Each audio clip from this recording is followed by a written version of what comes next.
wouldn't advise my son to go into university unless he was going into some trade that actually required some sort of specialized training.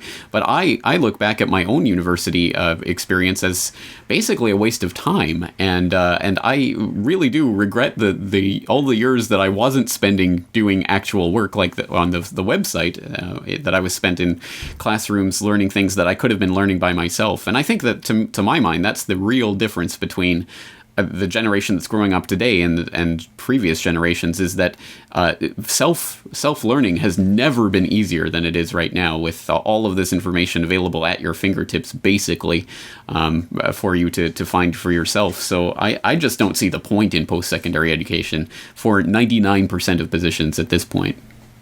Well, that's right. And the other thing, I think it's been done quite cynically, because if you look at America, for example, you look at the combined effect of what the Fed is doing with 0% interest rates and student debt.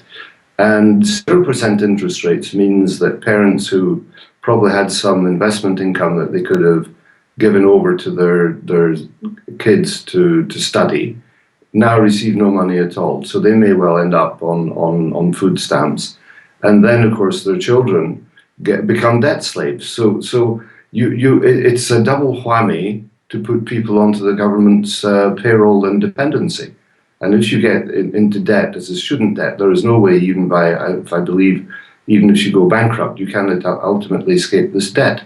So it is educational slavery, and it is feeding the educational industrial complex with complete cynicism. And you look at the people at the top end of that chain, and you go all the way up to Mr. Larry Summers, for example, as the head of the University of Harvard. These low-level students are feeding a very heavy food chain, and they're also feeding people who are doing research, people who are taking huge salaries and working at the same time for think tanks, etc. The whole thing is, like everything else in America these days, just totally corrupted by capitalistic interests of the elites. It absolutely is. And again, as you point out, this is a system that's been designed this way. We've talked about this on the podcasts in the past, so I hope people will look into that. But I was recently talking about how the Rockefeller family and the Rockefeller Foundation, in conjunction with the Carnegies, worked concertedly at the dawn of the 20th century to basically take over the medical profession.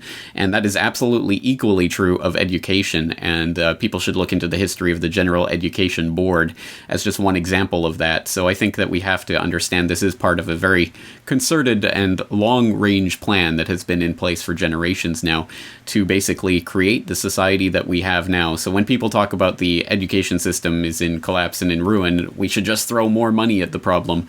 I think they don't really understand what the problem is. But again, you have quite an interesting conversation with John Hancock along these lines, so I'll let people take a look at that on your website. Why don't we change gears, if you're okay with that? Why don't we change gears to something completely different? I wanted to bring up something that I thought was an exceptionally important story, and one that hasn't really gained a lot of attention, even on the alternative media, and that's a story that was on oilprice.com recently. China is now the world's largest importer of oil. What next? And basically this article goes through the fact that China has just surpassed the United States as the world's single largest importer of oil, with 6.3 million barrels per day flowing into China, which puts it just over the U.S.'s 6.24 million. Just another economic indicator that China is set to become the world's largest economy in a year now. So I think this is exceptionally important geopolitically and potentially financially as well. Why don't we talk a little bit about this and what you see as the implications and ramifications of this change? Yeah, I mean, it's a very, very, very interesting to realize these things kind of creep up on you. I mean, 20 years ago they were negligible, and now they're competing with the US. Now, I mean, you can maybe say in the US at the moment that the US is producing much more oil, so they need to import less. I mean, which is a factor. But the US is also helping to reduce their own oil consumption by offshoring all industrial activities to countries like China, or creating so many unemployed people that no one can afford to drive a car anymore, and so they just sit at home. And then on the other side, of course, you have the Chinese situation, where you have an emerging middle class where more and more people are wanting to get cars, and they're all jamming onto the same roads and creating massive pollution problems. The end result, I'm pretty sure, is that this gap is going to get wider and wider. And of course, then the question really comes down to, the geopolitical question comes down to is, where is this oil going to come from? Who's going to supply China? Who's going to supply the US?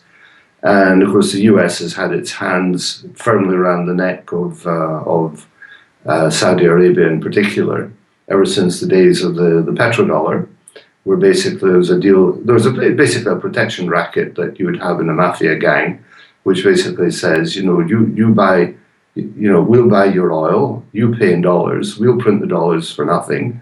And if anyone comes and tries to attack you, well, of course, we've got the military bases to protect you. Literally a global protection racket. Now, where then does China get its oil from? It's getting it from countries like Iran, amongst others. So hence you find yourself very rapidly coming back to the axis of Iran and Syria and all the things that have been talked about on many occasions, where there's an alignment of interest which is getting ever stronger between the Asiatic countries and Russia and certain countries in the Middle East, who, as far as the Americans are concerned, because they don't play ball and don't want to accept the American protection racket, are suddenly become hostile countries with terrorists everywhere, etc., etc. I'm not saying that Iran are a bunch of choir boys, not by any means at all, but these are the underlying interests. And then you come to the next issue, which is, what about the currency? Because at the moment, all oil transactions, or virtually all oil transactions, are being done in dollars, which maintains a demand for the dollar, which maintains a stronger exchange rate than would exist, and if that were suddenly withdrawn.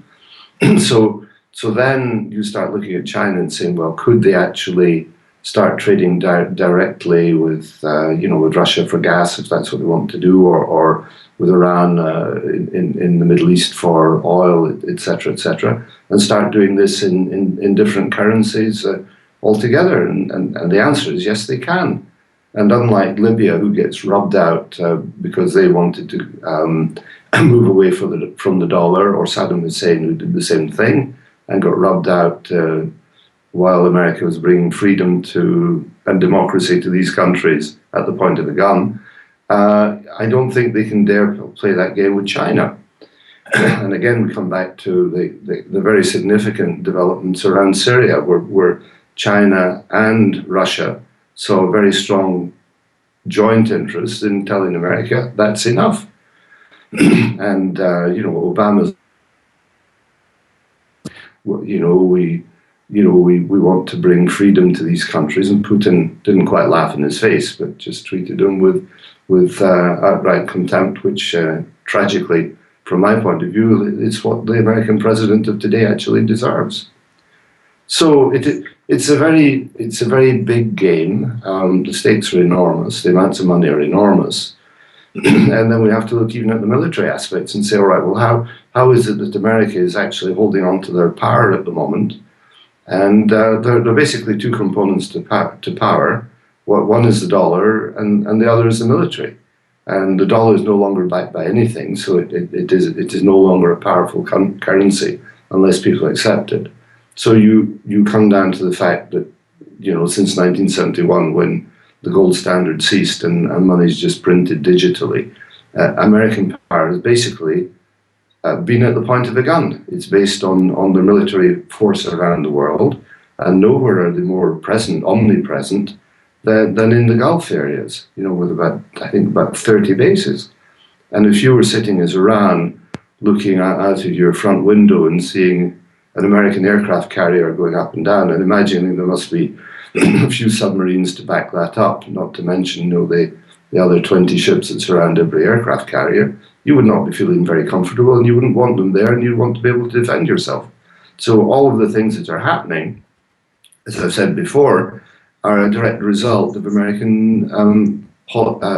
American foreign policy, not to protect their interests, but to to attempt to maintain their hegemony in a context of declining influence in the world and declining economic importance in the world, etc. And where this will end, I don't know. And heaven forbid that it gets into a shooting war between someone like China and Russia and America. But I suspect that possibility was on the table a few weeks ago in Syria, and everybody backed away from it. And Mr. Kerry's idiotic behaviour about trying to present a solution was jumped upon by everybody as the most idiotic idea wins, because it solves the problem we don't want to go forward, we don't want to go backward, so let's grab this straw like a drowning man and get the hell out of here. Right. Well, you cover that very well. I think you hit on all the important parts there, and I agree completely with that assessment. I think that this is the start of that kind of tidal shift in geopolitical relations, and I think it's unfair to say that the dollar isn't backed up by anything. I think you're right. It's backed up basically by U.S. military might and guaranteed by the chattel tax slavery of the American plantation serfs on the American plantation. So it is an untenable